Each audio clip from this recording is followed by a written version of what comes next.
Next lecture start ਕਰਾਂਗੇ ਮੱਧ ਪ੍ਰਦੇਸ਼ ਦਾ ਜਿਹੜਾ 2018 ਵਾਲਾ ਪੇਪਰ ਸੀਗਾ। ਆਲਰੇਡੀ ਕੁਝ 49 ਕੁਐਸਚਨ ਡਿਸਕਸ ਕਰ ਲਏ ਤੇ ਪਿਛਲੇ ਲੈਕਚਰ ਦੇ ਵਿੱਚ ਹੁਣ ਅਗਲੇ ਕਰਨ ਲੱਗੇ ਹਾਂ। ਬਹੁਤ ਅੱਛੇ ਕੁਐਸਚਨ ਸੀ, ਇਹਨਾਂ ਵਿੱਚੋਂ ਅਪਰੋਕਸੀਮੇਟਲੀ 42 ਕੁਐਸਚਨ ਤੁਹਾਡੇ ਮਤਲਬ ਦੇ ਗਏ। 7 ਕੁਐਸਚਨ ਕੋਈ ਹੋਣਗੇ ਔਖੇ ਜਿਹੇ ਜਿਹਦੇ ਅਸੀਂ ਨਹੀਂ ਕਰਾਂਗੇ, ਵਿੱਚੋਂ ਇੱਕ ਅੱਧਾ ਮੈਂ ਛੁਡਾ ਵੀ ਦਿੱਤਾ ਸੀਗਾ। ਠੀਕ ਹੈ, ਇੱਕ ਮੈਨੂੰ ਯਾਦ ਹੈ ਫੋਰੀਅਰ ਸੀਰੀਜ਼ ਆਇਆ ਸੀ, ਉਹ ਆ ਨਹੀਂ ਸਕਦਾ ਬਟ ਫੋਰੀਅਰ ਸੀਰੀਜ਼ ਦੀ ਐਕਸਪੈਂਸ਼ਨ ਆ ਸਕਦੀ ਹੈ। ਅਗਲਾ ਕੁਐਸਚਨ ਇਲੈਕਟ੍ਰੋਡਾਇਨਮਿਕ ਦਾ ਕੁਐਸਚਨ ਜੇ ਤੇ ਗੱਲ ਕਰ ਰਹੇ ਹੋ ਅਨਾਈਸੋਟ੍ਰੋਪਿਕ ਮੀਡੀਅਮ। ਅਨਾਈਸੋਟ੍ਰੋਪਿਕ ਮੀਡੀਅਮ ਦੇ ਵਿੱਚ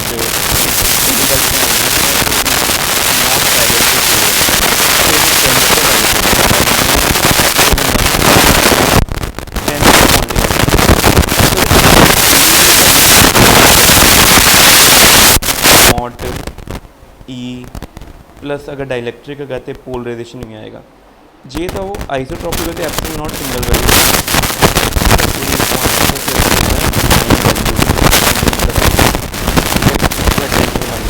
याद रखना है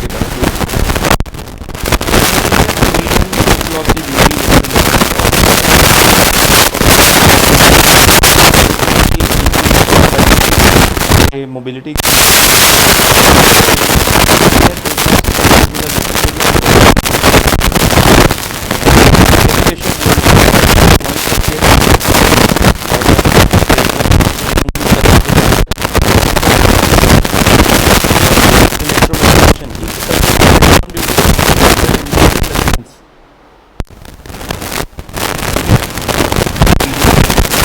ਕਿਹੜਾ ਕਰੈਕਟ ਹੈ ਬੇਟੇ ਡੈਟ ਡॉट डी ਇਹ ਤਾਂ ਬਿਲਕੁਲ ਇਨਕਰੈਕਟ ਹੈ।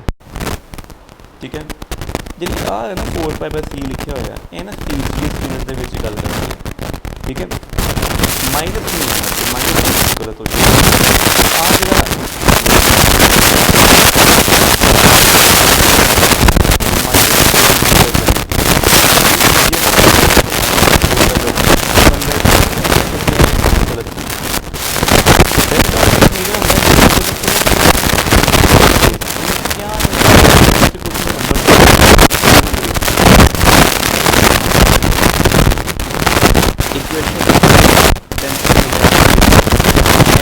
इलेक्ट्रिक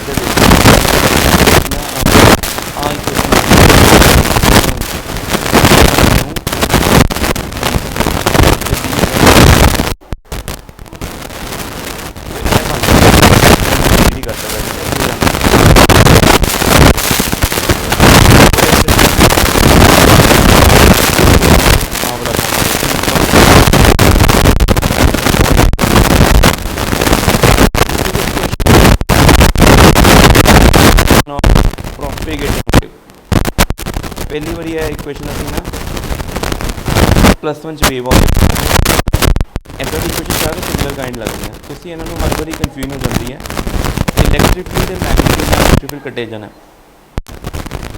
1/μe की चीज़ है। पहला वेखिए 1/μe होंगे एप्सिलॉन स्पीड का स्क्वायर। तो जो पहली इक्वेशन इधर स्पीड का स्क्वायर आ रहा है तो 1 ई कट्टे गए इतने टाइम का स्क्वायर है तो इतने उधर मल्टीप्लाई करा तो तो बिल्कुल ठीक है, बिल्कुल करेक्ट ऑप्शन यही करेक्ट हो गई। तो डायमेंशन एनालिसिस मैं फॉर्मूला चेक कर लिया, तुम मैंने इसे ही चेक कर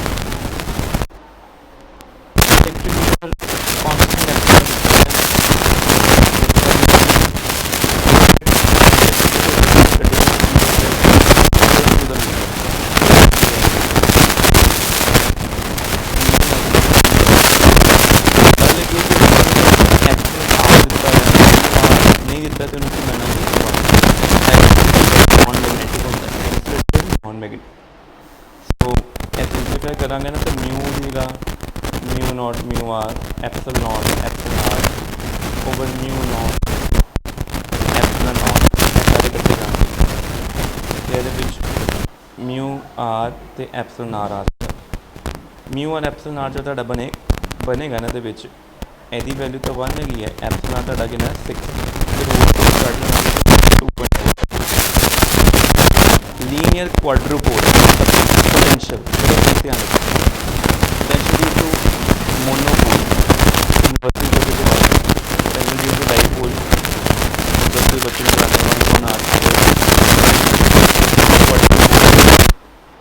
आर क्यूब जे तुसीं इन्हां नूं साਰਿਆਂ ਨੂੰ ਇੱਕ ਵਾਰ ਡਿਫਰੈਂਸ਼ੀਏਟ ਕਰ ਦੋਗੇ ਨਾ ਸਾਰਾ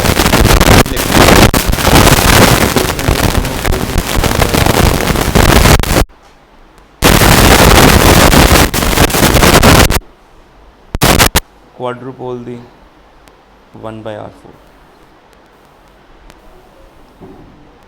ठीक है।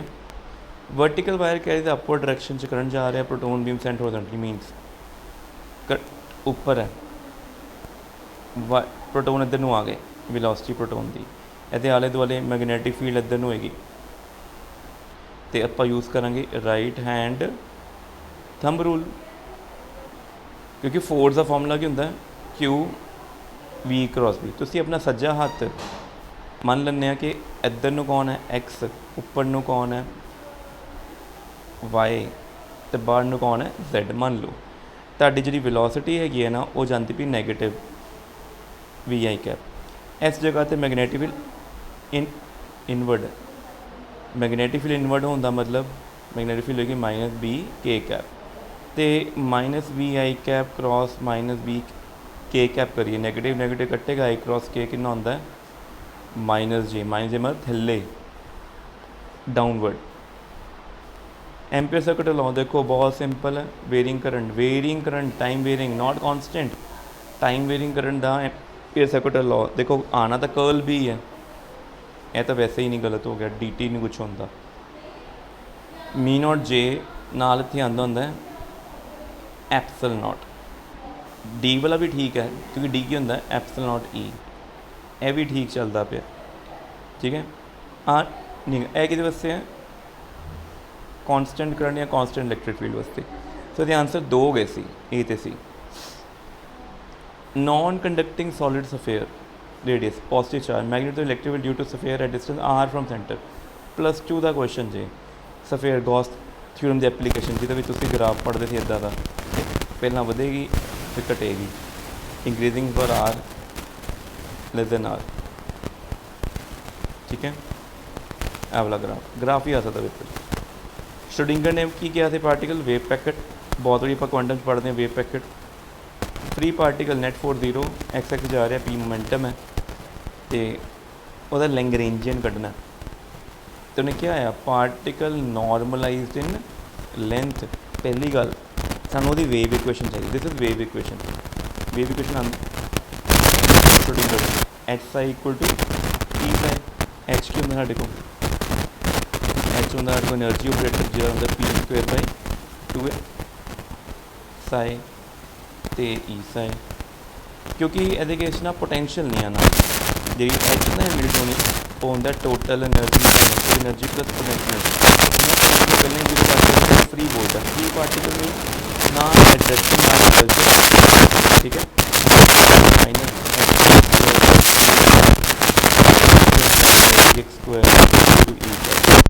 क्वेश्चन के सोल्यूशन कढ़ा के एदा जनरल सोल्यूशन सानू पता D² + A² साई या इनू स्मॉल ए कह दो, on solution psi equal to A sin AX + B sin AX। A साढ़े को एच कट्टा वैल्यू पुट करा फिर तो बाउंड्री कंडीशन आएगी कि जो बाउंड्री का मतलब एक्स 0 होगा तो वेव फंक्शन भी 0 होना चाहिए, वो तो यह बन गया। फिर नॉर्मल कितना करीदा 0 टू लेंथ L है, साई इंटू साई स्टार करो, दोनों आपस में मल्टीप्लाई करो,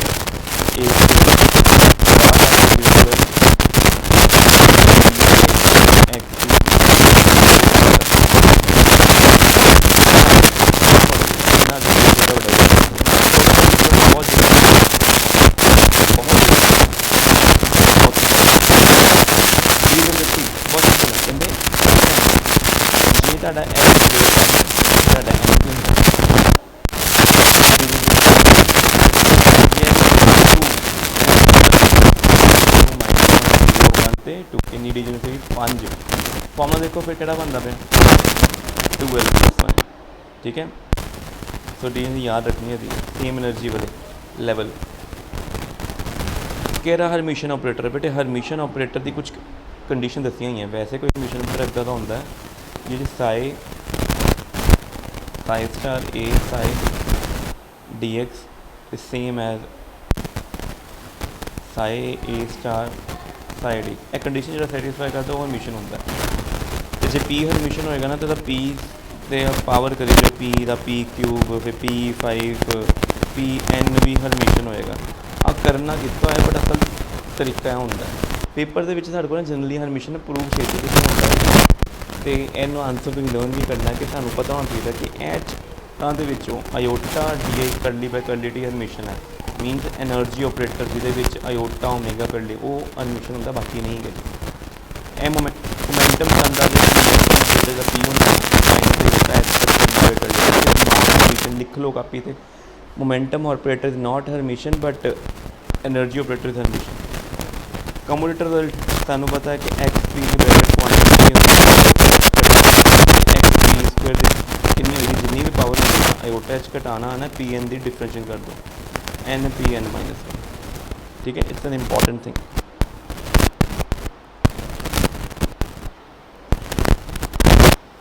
system observe ground energy state E naught से हैमिल्टन दिता है फाइव उन्होंने नॉर्मलाइज वेव फंक्शन है।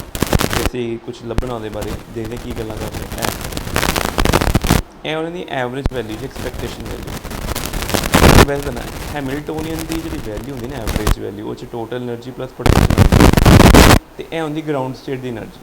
तुहाडा ऑपरेटर या स्टेट किहड़े लैवल पर है, ग्राउंड लैवल पर है, पहले तो है, दूजे तो है, तीजे तो है, तो एनर्जी या तो ग्राउंड के इक्वल होगी या ग्राउंड तो की होएगी ज़्यादा। यह जनरल बेसिक क्वेश्चन है, अच्छा क्वेश्चन है। स्लेटर डिटरमिनेंट आप यूज़ करते हैं कि वास्ते आइडेंटिकल पार्टिकल वास्ते इलैक्ट्रॉन की डिस्ट्रीब्यूशन। ठीक है, एसिमेट्रिक आइगन फंक्शन ये बारे मैं तुहानूं थोड़ा डिटेल च एक लैक्चर पोस्ट करांगा। क्वांटम का पेंडिंग है, बस थोड़ा मैथमैटिकल पर काम करके ना फिर पेपरों तो 4-5 दिन पहले भी छोटा लैक्चर मैं पोस्ट करांगा।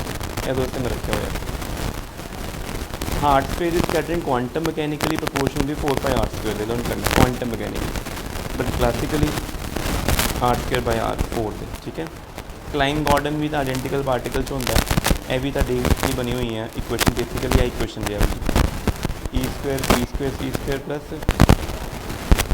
ठीक है, यह सारी एनर्जी रिलेटिविस्टिक पार्टिकल की होंगी है, उत्तों की इन्होंने आपस में ऑपरेटर फॉर्म च बनाई जी। सो इक्वेशन तो ये बड़े ध्यान ना वेखना अति एच स्क्वायर नूं साडा हुंदा कौन एच स्क्वायर बेसिकली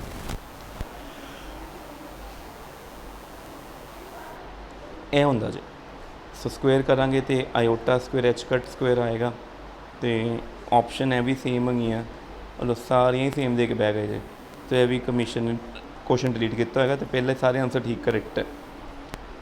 ਉਹ बहुत सिंपल क्वेश्चन BSc च ਆਪਾਂ ਪਹਿਲੀ ਜਿਹੜੀ पढ़िया चीज़ LY ਕੱਢਣਾ कोई गल ही नहीं। L ਹੁੰਦਾ R क्रॉस P ਤੁਸੀਂ ਤਾਂ ਡਾਟ ਪ੍ਰੋਡਕਟ ਕਰਦੇ ਹੋ ਤਾਂ LX ਕੰਪੋਨੈਂਟ ਕੱਢ ਦਿਓ बस। XPX ऑपरेटर यह गलत है, यह भी गलत है, यह ठीक है, टेक्निक दसी हुई है। अच्छा क्वेश्चन रिलेशन यह तुहानूं मैं ना नोट्स के भी तुहानूं दस्सिया होया फॉर्मूले लिखाए हुए हैं कि इन्हां च करैक्ट रिलेशन किहड़ा होएगा। तुसीं ध्यान रखना है पहला इन्हां दी वैल्यू सिग्मा Z की हुंदा साडे कोल तां इन्हां दी सारी वैल्यू याद होनी चाहिदी है 1 0 0 -1 तेरी आइगन वैल्यू 1 0 तो 0 1 होगी। सिग्मा एक्स Z ज़्यादा इंपॉर्टेंट है, सिग्मा एक्स 0 1 1 0 यदि आइगन वैल्यू 1/√2 करके होनी है। तो sigma Y iota minus iota 0 इन्हां च आपस एक तरीका तक वेरीफाई कर लो, दूजा लर्न करो कि sigma X Y sigma Y X की होंदा 0 वेरी इंपॉर्टेंट। यह चीज़ गलत एक्चुअली नहीं होंदा sigma x sigma Z equal भी लर्न करना। स्टर्न कर लेके experiment in homogeneous magnetic field changing with the distance वो यूज कर ग्राउंड स्टेट एम पिछे कराया भी थी क्लासिकल जो साडा 1 डायमेंशन बहुत ऑसिलेटर होंदा ना वो ग्राउंड स्टेट च ना होने की प्रॉबिलिटी कि 16% कड्डी हुई पूरी इन्होंने 1 dimension. Eigen value of paint of Hamilton time dependent Taylor of following time की दसदा है देखो ध्यान नाल हैमिल्टोनियन ऑपरेटर लाना है time independent tellers which of the following thing but H psi E psi है हैमिल्टोनियन लाने नाल सानू की मिलता टोटल एनर्जी मिलती जे असीं एच साई ते लावांगे ना उत्थे सानू ई मिलेगा। ਇਹ ਤਾਂ ਟੋਟਲ एनर्जी दसदा ਵੇ ਫੰਕਸ਼ਨ ਦੱਸਿਆ ਹੋਇਆ ਤੁਹਾਨੂੰ ਪਾਈ ਐਕਸ ਬਾਈ ਏ। ਤੇ ਮੈਕਸਿਮਮ ਪ੍ਰੋਬੇਬਲ ਪੋਜੀਸ਼ਨ ਲੱਭਣੀ ਪਾਰਟੀਕਲ ਦੀ। ਤੁਹਾਨੂੰ ਜਦੋਂ ਮੈਕਸਿਮਮ ਪ੍ਰੋਬੇਬਲ ਪੋਜੀਸ਼ਨ ਲੱਭਣੀ ਹੁੰਦੀ ਨਾ, ਪਹਿਲਾਂ ਦੇਖੀ ਦਾ ਕਿ ਸਟੇਟ ਕਿਹੜੀ ਹੈਗੀ ਹੈ।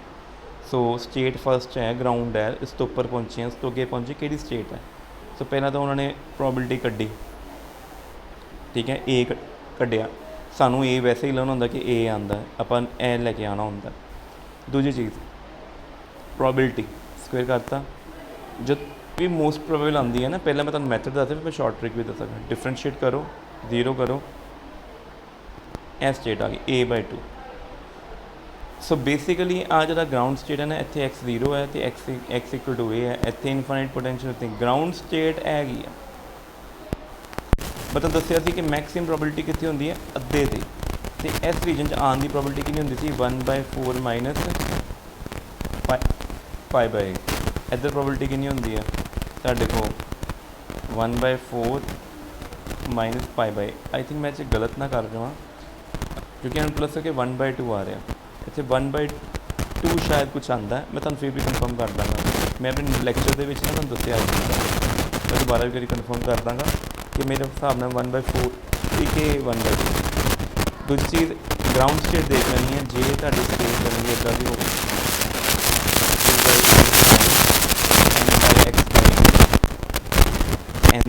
ਵੈਲਿਊ 1 ਹੋਈ ਅਤੇ ਕਿਹੜੀ ਸਟੇਟ ਹੋਏਗੀ, ਗਰਾਊਂਡ। ਅਤੇ ਗਰਾਊਂਡ ਸਟੇਟ ਇੱਦਾਂ ਦੀ ਹੁੰਦੀ ਹੈ ਅਤੇ ਮੈਕਸਿਮਮ ਸੈਂਟਰ 'ਤੇ। ਪਰ ਜੇ ਇੱਥੇ ਐਨ ਦੇ ਕੀ ਹੋ ਜਾਵੇ 2, ਫਿਰ ਹੋ ਗਈ ਫਸਟ ਐਕਸਾਈਟਿਡ ਸਟੇਟ, ਉਹ ਹੈਗੀ ਹੈ। ਤਾਂ ਪ੍ਰੋਬੇਬਿਲਿਟੀ ਮੈਕਸਿਮਮ ਲੋਕੇਸ਼ਨ 'ਤੇ ਹੈ, ਹੈਗਾ 0, ਇੱਥੇ a/2, ਇੱਥੇ ਹੈਗੀ। ਅਤੇ ਆਹ ਜਿਹੜੀ ਪੋਜੀਸ਼ਨ ਕਿੰਨੀ ਹੈ, a/4, ਇਹ ਕਿਹੜੀ ਹੈ, ਇਹਨਾਂ ਪੋਜੀਸ਼ਨ 'ਤੇ ਮੈਕਸਿਮਮ ਹੁੰਦੀ ਹੈ। ਇਹ ਲਰਨ ਕਰਨਾ, ਪ੍ਰੂਵ ਕਰਨ ਦੀ ਲੋੜ ਨਹੀਂ। ਵੇਵ ਫੰਕਸ਼ਨ ਦੇ ਦਿੱਤਾ ਇਹਨਾਂ ਨੇ, ਐਵਰੇਜ ਵੈਲਿਊ ਕੱਢਣੀ ਆ ਦੀ ਕੋਈ ਗੱਲ ਨਹੀਂ, ਐਵਰੇਜ ਵੈਲਿਊ ਇੱਦਾਂ ਕੱਢੀ ਦੀ, ਇਹਦਾ ਇਹ ਚੀਜ਼ ਹੁੰਦੀ ਹੈ। ਤੁਹਾਨੂੰ ਇਹ ਕਰਨ ਦਾ ਤਰੀਕਾ ਕੀ ਹੈ, ਸਾਈ ਸਟਾਰ ਆਰ ਸਾਈ ਨਾਲ DV, ਠੀਕ ਹੈ। ਆਹ ਵੈਲਿਊ ਫਾਰਮੂਲਾ ਲਿਖਿਆ, DV ਵੋਲੀਅਮ ਦਾ ਕਰਨਾ ਹੈ, ਪੇਪਰ 'ਚ MCQ ਆ ਸਕਦਾ ਹੈ। ਸਪੇਸ 'ਚ DV ਸਾਈਨ ਥੀਟਾ ਦੀ ਲਿਮਿਟ ਹਮੇਸ਼ਾ 0 to π, ਇਹਦੀ 0 to 2π। ਜੇ ਥੀਟਾ ਫਾਈ ਲਈ ਕੋਈ ਟਰਮ ਨਹੀਂ ਕਹਿਣਾ ਤਾਂ ਆਨਸਰ ਹਮੇਸ਼ਾ 4π ਲਿਖਣਾ। ਇਹਨੂੰ ਸੋਲਵ ਕਰਨਾ, ਇੱਥੇ ਤੱਕ ਪਹੁੰਚ ਗਏ। ਸਾਡਾ ਪੇਪਰ ਵੀ ਇਸ ਤੋਂ ਬਾਅਦ ਤੁਹਾਨੂੰ ਕੀ ਲਗਾਉਣਾ ਪੈਣਾ, ਗਾਮਾ ਫੰਕਸ਼ਨ ਲਾਉਣਾ ਪੈਣਾ। ਅਤੇ ਗਾਮਾ ਫੰਕਸ਼ਨ ਦਾ ਫਾਰਮੂਲਾ ਲਰਨ ਨਹੀਂ ਕੀਤਾ ਤਾਂ ਨਹੀਂ ਤਾਂ ਹੁੰਦਾ, ਮੈਂ ਲੈਕਚਰ 'ਚ ਪੜ੍ਹਾਉਣਾ ਸਿਖਾਇਆ ਹੋਇਆ, ਠੀਕ ਹੈ। ਪਰ ਇੰਨਾ ਕੁਛ ਤੁਹਾਨੂੰ ਨਹੀਂ ਆਉਣ ਵਾਲਾ, ਤੁਸੀਂ ਇਹਦੀ ਵੈਲਿਊ ਡਾਇਰੈਕਟ ਲਰਨ ਕਰ ਲਓ 3/2। ਕੁਐਸਚਨ ਹੈ ਕਿ ਜੇ ਤੁਹਾਨੂੰ ਇਹ ਹਾਈਡਰੋਜਨ ਐਟਮ ਦੀ ਗੱਲ ਕਰ ਰਿਹਾ, ਆਰ ਦੇ ਨਾਲ ਇਕੱਲਾ ਹੀ ਲੱਗਾ, ਅਤੇ ਮੀਨ ਕਿਹੜੀ ਗੱਲ ਕਰ ਰਿਹਾ, ਗਰਾਊਂਡ ਸਟੇਟ ਦੀ। ਗਰਾਊਂਡ ਸਟੇਟ ਦੇ ਵਿੱਚ ਆਰ ਦੀ ਜਿਹੜੀ ਐਕਸਪੈਕਟੇਸ਼ਨ ਵੈਲਿਊ ਹੁੰਦੀ ਹੈ 3a/2 ਕਰ ਲਓ। ਰੈਜ਼ੋਲੂਸ਼ਨ ਮੀਨਸ ਲੀਸਟ ਕਾਊਂਟ ਦਿੱਤਾ ਹੋਇਆ। ਅਨਸਰਟਨਟੀ ਅਸੀਂ ਪੋਜੀਸ਼ਨ 'ਚ ਲੱਭਣੀ, ਕੋਈ ਗੱਲ ਨਹੀਂ, Δx ਅਤੇ Δp = h/2 ਲਾਣਾ। ਲਿਮਿਟ ਆਫ ਰੈਜ਼ੋਲੂਸ਼ਨ ਦਾ ਦਿੱਤਾ ਹੈ, ਆਪਾਂ ਨੂੰ ਵਰਤਦੇ ਹਾਂ, ਦੇਖਦੇ ਹਾਂ ਕੀ ਬਣਦਾ। ਸੋ ਉਹਨੇ ਸਾਨੂੰ ਇਹੀ ਦੱਸ, ਇਹਦਾ ਆਨਸਰ, ਕਿਉਂਕਿ Δx ਪਹਿਲਾਂ ਹੀ ਦਿੱਤਾ ਹੋਇਆ ਇਹ ਚੀਜ਼, ਪੁੱਛਿਆ ਵੀ Δx ਦੀ ਹੋਇਆ ਲਿਮਿਟ। ਜੇ ਮੋਮੈਂਟਮ ਪੁੱਛਦਾ ਫਿਰ ਮੈਂ ਇੱਥੋਂ ਮੋਮੈਂਟਮ Δp ਕੱਢਣਾ ਸੀ, ਪਰ ਆਨਸਰ ਸੇਮ ਹੈ। ਟ੍ਰਿਕ ਕੁਐਸਚਨ ਹੈ, ਜਾਣ ਕੇ ਤੁਹਾਨੂੰ ਪਤਾ ਹੈ। ਮੂਵਿੰਗ ਪਾਰਟੀਕਲ ਦੀ ਨੋਰਮਲਾਈਜ਼ਡ ਦੀ, ਠੀਕ ਹੈ, C ਕਦੋਂ ਬਹੁਤ ਈਜ਼ੀ ਹੈ, ਕੁਛ ਨਹੀਂ ਕਰਨਾ। -π/2 ਤੋਂ π/2 ਸਾਈ d ਟੋ, ਕਿਉਂਕਿ ਇਹਦੇ ਕੇਸ 'ਚ ਉਹ ਸਪੇਸ 'ਚ ਐਂਗਲ ਦੀ ਗੱਲ ਹੁੰਦੀ ਪਈ, ਹੋਰ ਕੁਛ ਨਹੀਂ ਹੁੰਦੀ ਪਈ। ਇਹਨਾਂ ਨੂੰ ਮਲਟੀਪਲਾਈ ਕਰਨਾ ਅਤੇ d ਥੀਟਾ ਲਿਖਣਾ ਬਸ, ਇੱਥੇ ਹੋਰ ਕੁਛ ਨਹੀਂ। d ਲਿਖਿਆ ਨਾ, ਕਿਉਂਕਿ x ਦੀ ਲਿਮਿਟ ਹੈ, ਇੱਥੇ ਥੀਟਾ ਦੀ ਲਿਮਿਟ ਹੈ, ਅਤੇ ਇੱਥੇ d ਥੀਟਾ ਹੋਣਾ ਚਾਹੀਦਾ। ਜੇ ਵੋਲੀਅਮ ਆਉਂਦਾ ਤਾਂ ਫਿਰ ਉਹ ਪੂਰਾ ਆਉਂਦਾ। ਡਿਰੈਕ ਮੈਟ੍ਰਿਸਿਸ, ਠੀਕ ਹੈ, ਡਿਰੈਕ ਮੈਟ੍ਰਿਸਿਸ ਦੇ ਵਿੱਚ ਕੰਡੀਸ਼ਨਸ ਕੀ ਹੁੰਦੀਆਂ, ਇਹ ਯਾਦ ਕਰਨੀਆਂ ਤੁਸੀਂ। ਡਿਰੈਕ ਮੈਟ੍ਰਿਸਿਸ, ਉਹਨਾਂ ਦੀ ਕੰਡੀਸ਼ਨਸ ਇਹ ਲਰਨ ਕਰ ਲਓ। ਇਹ ਵੀ ਆਈਡੈਂਟੀਕਲ ਪਾਰਟੀਕਲ ਦਾ ਕੁਐਸਚਨ ਹੈ। ਮੈਂ ਇਹਦੇ 'ਤੇ ਵੀ ਇੱਕ ਸ਼ੋਰਟ ਲੈਕਚਰ ਬਣਾਉਣਾ ਕੁਆਂਟਮ ਦਾ, ਉਹਦੇ ਵਿੱਚ ਕਵਰ ਕਰਾਂਗੇ, ਕਿਉਂਕਿ ਪਹਿਲਾਂ ਸਾਡੇ ਸਿਲੇਬਸ 'ਚ ਹੈਗਾ ਨਹੀਂ ਸੀ। ਸੋ ਡਿਰੈਕ ਮੈਟ੍ਰਿਸਿਸ 'ਚ ਅਲਫਾ,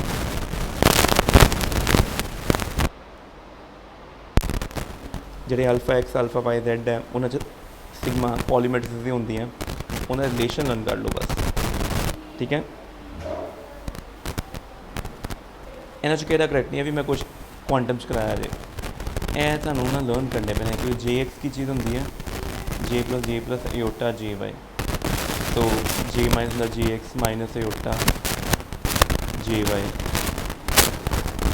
जे X plus iota J Y ए रिजल्ट तुहानूं लर्न करने पैने जिवें जे एक्स वाई का तुहानूं पता है पता है इन्हां नूं वरत के ना ਅਸੀਂ ਇਹ ਦੋ सॉल्व करांगे क्योंकि मैंने इन्होंने दोनों जो आंसर लग रहा है आ तो गलत है कि वैसे गले ठीक है ए वाला भी बहुत नहीं एच भी टोटल ऑपरेटर है भी जीरो गलत है इन्हों चो ही लग रहा है तो असं इन्होंने फॉर्मूले यूज जिमें एल एक्स एल वाई कर दो अयोटा एल जेड आ जाता उदा ही सॉल्व करना है ठीक है तो उन्हें कहा which the following is not correct yes not correct पूछे है ना क्योंकि यह बिल्कुल करैक्ट है पहले जे स्क्वायर सारे ना कम्यूट करता है बिल्कुल करैक्ट है तो यह तुहाडी ऑप्शन नहीं हो सकती इन्होंने दोनों कोई ऑप्शन होगी तुसीं इन्होंने सॉल्व करना खुद जिमें जे प्लस करना ना इदा करना जे Z J X plus iota J Y फिर ब्रैकेट ओपन करांगे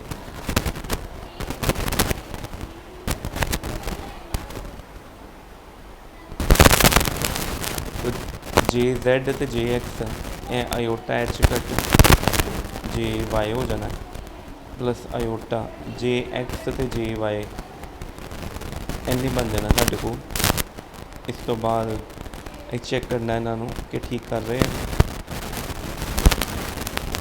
जे जेड अयोटा आ चुका है जे एक्स तो जे वाई अयोटा एच कट जे जेड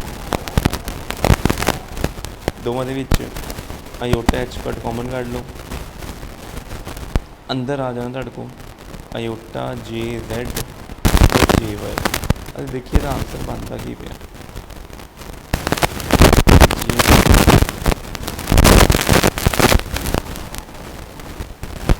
मैं गलती की छोटी ठीक करते हैं इतने मैं जे एक्स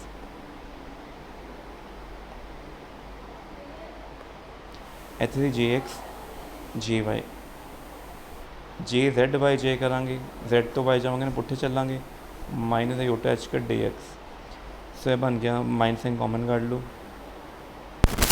तो अयोटा भी कॉमन करना चाहिए चलो पहला सिंपल ही कर लेंगे फिर देखते कि कॉमन कर iota H cut J Y minus iota J X तो J X plus iota H cut J Y तो यह चीज़ जी होंगी है जे प्लस होंगे इतने भी अयोटा एच कट आ ठीक है तो यह चीज़ आप ध्यान रखनी है इन्होंने कि अयोटा एच कट बार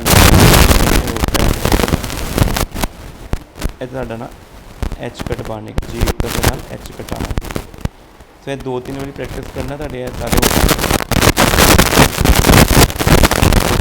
एंट्रोपी देखो एंट्रोपी वैसे तो डी एस होंगे D Q by temperature indicator entropy कढ़ते हैं सो एंट्रोपी कहते कितने डिपेंड करता है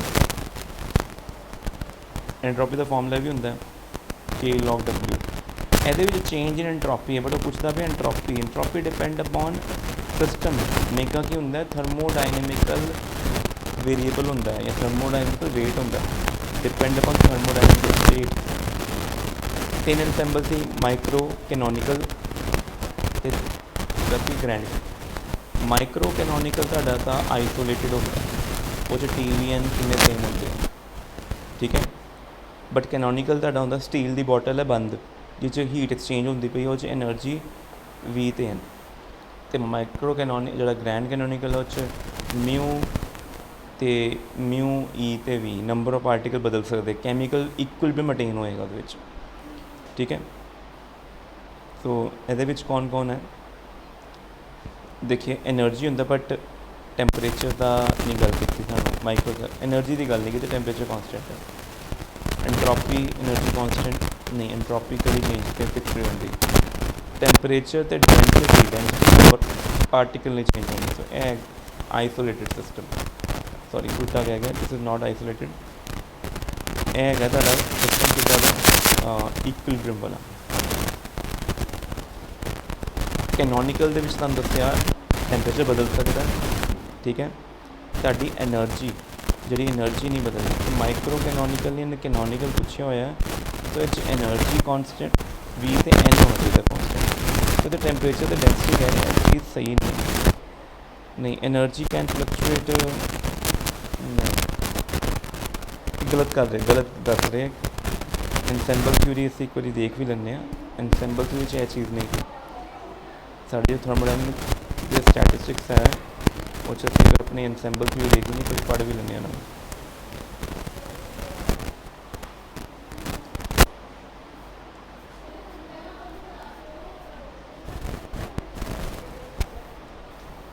ਸੋ ਇਹ ਹੈਗੀਆਂ ਸਾਡੀਆਂ ਥਿਊਰੀਜ਼। ਇਕੁਇਲਿਬਰੀਅਮ ਹੈਗਾ ਜੀ। ਹਾਂ ਮੈਂ ਉਲਟਾ ਕਰ ਗਿਆ ਇਹ ਚੀਜ਼, ਮੈਂ ਉਲਟਾ ਬੋਲ ਗਿਆ। ਮਾਈਕਰੋ ਕੈਨੋਨੀਕਲ ਦੇ ਵਿੱਚ ਟੋਟਲ ਐਨਰਜੀ ਐਕਸਚੇਂਜ ਪੋਸੀਬਲ ਨਹੀਂ ਹੈ, ਇਸ ਕਰਕੇ ਥਰਮਲ ਫਲਾਸ ਦੀ ਐਗਜ਼ਾਮਪਲ ਹੈ। ਮੈਨੂੰ ਮੰਨਿਆ ਹੈ ਜਦੋਂ ਤੁਹਾਡਾ ਥਰਮਲ ਇਕੁਇਲਿਬਰੀਅਮ ਹੁੰਦਾ ਐਨਰਜੀ ਕੌਂਸਟੈਂਟ V ਤੇ N, ਇਹ 'ਚ ਟੈਂਪਰੇਚਰ V ਤੇ N ਕੌਂਸਟੈਂਟ, ਇਹ ਟੈਂਪਰੇਚਰ V ਤੇ ਮਿਊ ਕੌਂਸਟੈਂਟ। ਤੁਸੀਂ ਇਹ ਲਰਨ ਕਰੋ, ਇਹਦੇ ਉੱਤੇ ਸਿੱਧਾ ਹੀ ਕੁਐਸਚਨ ਪੁੱਟ ਕੀਤਾ ਹੋਇਆ। ਮੇ ਬੀ ਇਹਦੇ 'ਤੇ ਕੁਐਸਚਨ ਆਇਆ ਵੀ ਹੈ ਇੱਥੇ। ਕੈਨੋਨੀਕਲ ਹੁਣੇ ਪੜ੍ਹਿਆ ਨਾ ਆਪਾਂ, ਕੈਨੋਨੀਕਲ ਨੰਬਰ 'ਚ ਕੌਣ ਠੀਕ ਹੈ।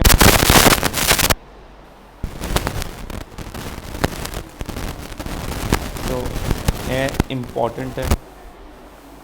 ਕੈਨੋਨਿਕ ਟੈਂਪਰੇਚਰ, ਵੋਲੀਅਮ ਤੇ ਨੰਬਰ ਆਫ ਪਾਰਟੀਕਲ ਜਿਹਨੂੰ ਡੈਂਸਿਟੀ ਕਹਾਂਗੇ। ਸਪਿਨ ਆਫ ਬੋਸੋਨ ਇੰਟੀਜਰ ਹੁੰਦੀ ਜੇ, ਜਿਹੜਾ ਪੋਜ਼ੀਟਿਵ ਇੰਟੀਜਰ ਨਹੀਂ, ਸਿੰਪਲ ਇੰਟੀਜਰ ਨਹੀਂ, ਪੋਜ਼ੀਟਿਵ ਇੰਟੀਜਰ 1 2 3 0 1 ਠੀਕ ਹੈ। ਫਿਰ ਵੀ ਜਦੋਂ ਫॉलोइंग नॉट ट्रू फोटोन गैस से ਕਿਹੜਾ ट्रू नहीं है। केमिकल प्रूव है 0 फोटोन बोस है, फोटोन गैस आइडियल भी होंगी है, इंटरैक्ट नहीं करती, नॉट ट्रू। आंसर वैसे ਇਹਦਾ है बट उन्होंने डिलीट ही कर दिता। +1 का क्वेश्चन जे मैं लर्न किया कि नीचे सिर्फ √2 आता कोई होर नंबर नहीं आता सी, उस हिसाब सिर्फ यही ऑप्शन बनती तो मैं यही लर्न करता सी। अज तक बच्चे मैं ही करना, कल मैं MCQ आ जाए नीचे सिर्फ √2 वाली टर्म आती है, π² नंबर डेंसिटी कुछ होर कोई नंबर नहीं होना। Free energy canonical partition function लो रिसेंटली मैं तुहानूं दस्सिया सी कि फ्री एनर्जी की होंदी सी -kT log z, very important, जिन्हों ए भी कहते हैं। कॉपर की फर्मी एनर्जी दी हुई है तो यह सानू ना लर्न ही करना पैना कि कॉपर की फर्मी एनर्जी इन्नी है तो रूम टैंपरेचर तो highly degenerate, chemical potential mu F, Fermi direct distributed rectangular shape. मैं नहीं सजेस्ट करता कि यहो क्वेश्चन पढ़ लो, याद रह गए ये थोड़े तंग करने वाले होंगे। लेटेंट हीट इक्वेशनस लभो, ठीक है, यह दी हुई है।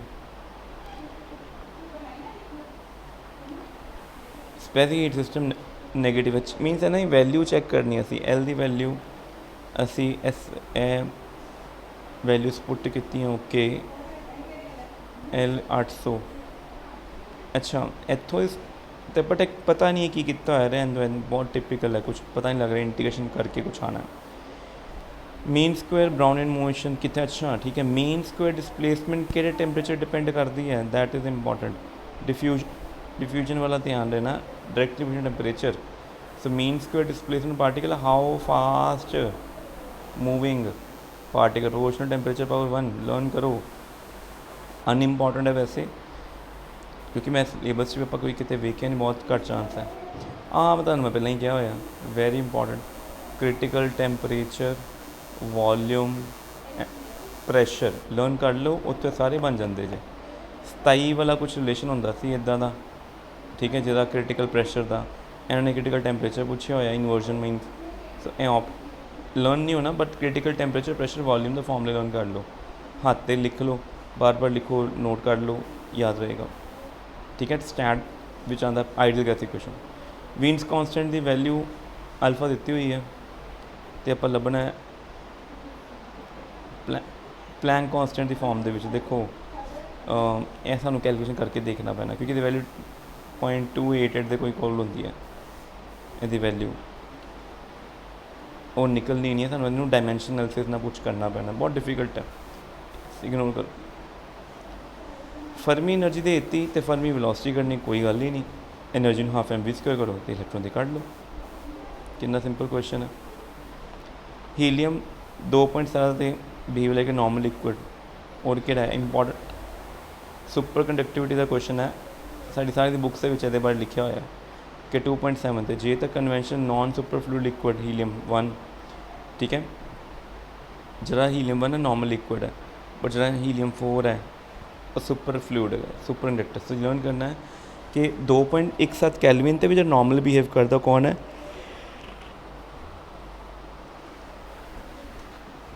That is simple helium. पर जो 2.717 तो ज़्यादा वाला आएगा वो केड़ा हीलियम होएगा, हीलियम 4 वाला होएगा। It is the important thing.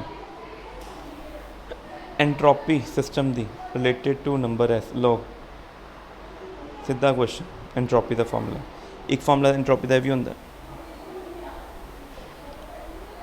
E1 P1 E2 P2 means energy and probability of that state. Large occupancy of zero energy इंजीनियरमेंट स्टेट में सारी ग्राउंड स्टेट भरियां रहिंदी हैं। लार्ज ऑक्यूपेंसी होना उन्होंने कहते कि है सुपर कूलिंग। सारे पार्टिकल जीरो एनर्जी के बिल्कुल जीरो ते पहुँच गए, ठीक है, उन्होंने कहते सुपर कूलिंग फिनोमिना लर्न करना। Quantum phenomena function of all सारी थर्मल इन्फॉर्मेशन कौन कैरी करता है, थर्मोडायनेमिक पोटेंशियल कहते उन्होंने, ठीक है। किन्ने तरह के होंगे हैं, U H G ते F। क्या ग्रैंड कैनोनिकल आ गया, नंबर पार्टिकल वेरिएबल पढ़िया सी असी। इक्वेशन ओहो इक्वेशन बना लेने कोई नहीं, पहला भी की थी आप, मैंने पता है DU की होंगे TDS। मैं शुरू इतों ही करता हूँ क्योंकि प्रैशर आ जाता, सारे प्रैशर है ना। तो करली U बाई करली V at constant entropy is my pressure. तो करली U बाई करली V ऑप्शन देखिए आया नहीं, एलिशन बनिया नहीं है। फिर मैं कुछ होर भी सोचांगा ये बारे। करली U बाय करली V तो जे करली U बाय करली S कर लिए एट कॉन्स्टेंट वॉल्यूम वो होंदा दा कोई टैंपरेचर, ठीक है। हाल तक बनया नहीं, रिलेशन बना रहे हैं, कोशिश कर रहे हैं, बट आया नहीं है। सो एंट्रोपी का रेसिप्रोकल करिए तो यह बन जाता। इस तो इलावा असी होर की कर सकते हैं, आपस रिलेशन करांगे तो गल नहीं बनेगी। चाहिए तो प्रैशर ही है।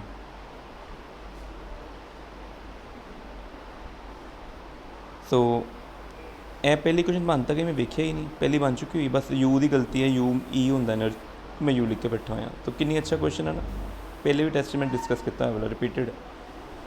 एंट्रोपी की बिहेव कर दी है एक्सटेंसिव, ठीक है। एक्सटेंसिव का मतलब होया depend upon the amount of matter size. Thermodynamic system का कितना बड़ा साइज है, देखो K log W vary from place to size to size. छोटा साइज हो गया एंट्रोपी घट, बड़ा साइज देखो उन्नी ज़्यादा डिस्टर्बेंस, ठीक है। सो इतने तक 102 तक कर दें, बाकी क्वेश्चन अगले लेक्चर